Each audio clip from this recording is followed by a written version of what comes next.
We're hearing it from our customers all the time that so many things are changing in the geopolitical environment, which then is intimately connected with the economic environment, that our customers are struggling with how to come to grips with it.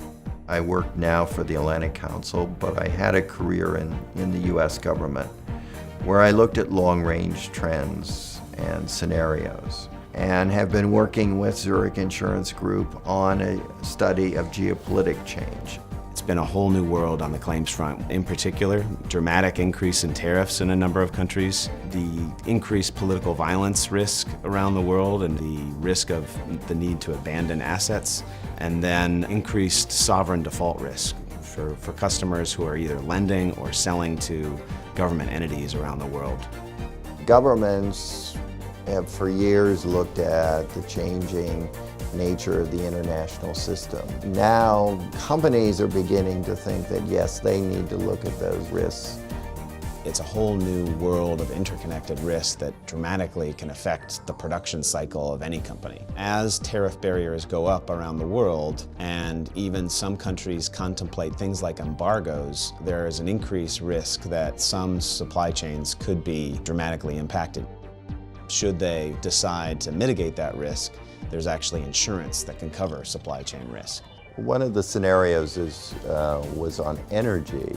Oil-producing states already realize unless they do diversify, we could see many more state failures. The world economy would take a big hit if you had a slowdown in the production in the Middle East and that export onto the world market.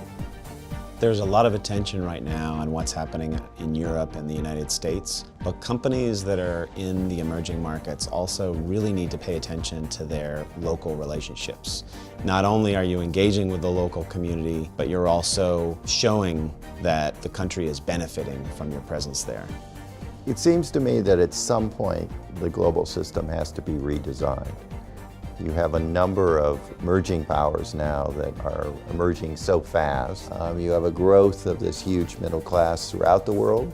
But if you're looking at some of these scenarios that we examine, it is exactly that middle class that would be hurt.